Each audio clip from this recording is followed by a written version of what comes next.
तो राजस्थान में बीजेपी का कुनबा लगातार बढ़ता जा रहा है। जयपुर की पूर्व मेयर ज्योति खंडेलवाल कांग्रेस छोड़कर बीजेपी में शामिल हो गई हैं। विधानसभा चुनाव से पहले कांग्रेस के लिए बड़ा सियासी झटका है। इसी को लेकर देखिए हमारे संवाददाता की ये खास बातचीत।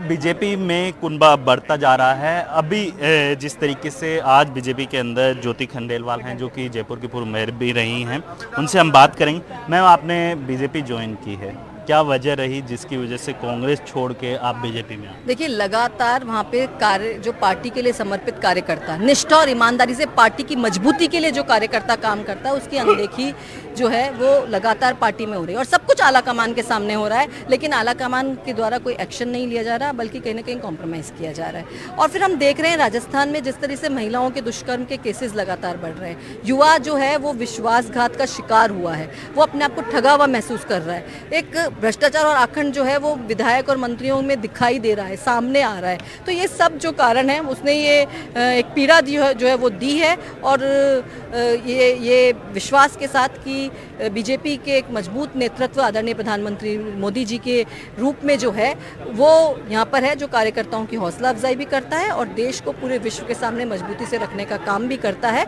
तो एक पूरी कड़ी जो है वो यहाँ पर है और उसी भावना के अनुरूप जो है मैंने यहाँ पे इस पार्टी को ज्वाइन किया। मैम, लगातार अशोक गहलोत जी हैं, वो घोषणाओं पे घोषणाएं भी कर रहे हैं, लेकिन वो बोलते हैं कि हम महिलाओं को हर साल 10,000 रुपये प्रतिमाह देते हैं, क्योंकि गारंटियां दे रहे हैं। अब ये सब घोषणाएं हैं और मुझे लगता है कि राजस्थान में बीजेपी सरकार जो है वो आदरणीय मोदी जी के नेतृत्व में, कमल के फूल के नेतृत्व में, सब पार्टी के कार्यकर्ताओं के साथ, नेताओं के साथ मिलकर के, जनता के साथ जुड़ करके जिस तरीके से आगे बढ़ रही है, तो आगे आने वाले समय में राजस्थान में बीजेपी की सरकार बनने जा रही है। और ये जो घोषणाएं, जो झूठी घोषणाएं, जो केवल लोक लुभावनी घोषणाएं बन करके रह जाती हैं, वो नहीं रहेंगी, बल्कि जनता जो है वो भाजपा का साथ देकर के उसकी सरकार पूर्ण बहुमत के साथ बनाएगी। मैम, जिस तरीके से ज्योति खंडेलवाल हैं, वो बीजेपी के खिलाफ काफी बोलती हुई दिखाई देती थी जब कांग्रेस में थी, लेकिन अचानक ऐसा क्या हुआ? और मैंने जब काम किया तो आप देखेंगे मैंने निगम के प्रति पूरी ईमानदारी और निष्ठा के साथ काम किया।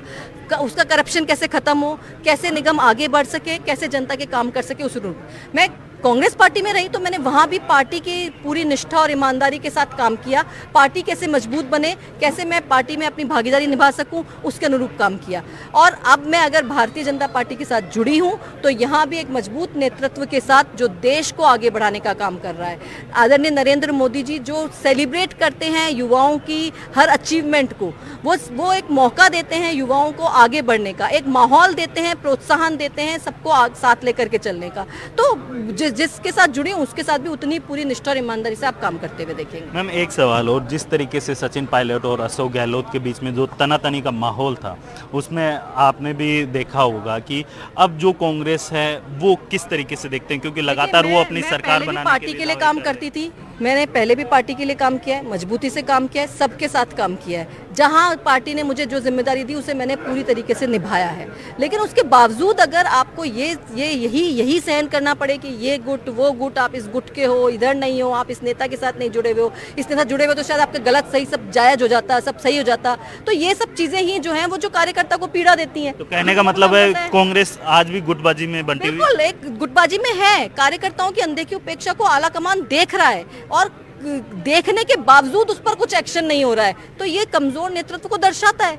और अगर नेतृत्व कमजोर होगा तो पार्टी की दिशा कैसे तय होगी? वो तय ही नहीं हो सकती। मैम, जिस तरीके से अभी चुनाव नजदीक आए हैं, तो ऐसा क्या हुआ कि चुनाव से पहले आपने बीजेपी? समय के बारे में तो मैं यूँ कहूँगी कि ये ईश्वर की इच्छा होती है, ईश्वर की कृपा होती है। और वो जब राधा गोविंद भगवान जब चाहते हैं तो उसके अनुरूप वो समय अपने आप तय होता है और अपने आप आता है। एक लास्ट सवाल मैम, जिस तरीके से अभी बीजेपी आपने ज्वाइन की है, क्या लगता है बीजेपी आपको एक बड़ी जिम्मेदारी देगी?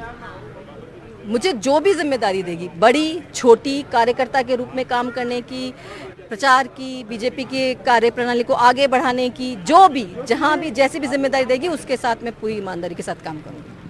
बिल्कुल, ये थी ज्योति खंडेलवाल, जिनका साफ तौर पे कहना है कि बीजेपी अगर मुझे कोई भी छोटी हो या बड़ी जिम्मेदारी देती है तो मैं पूरे लगन के साथ वो कार्य करूँगा। जयपुर से वीरेंद्र सिंह शेखावत, NDTV।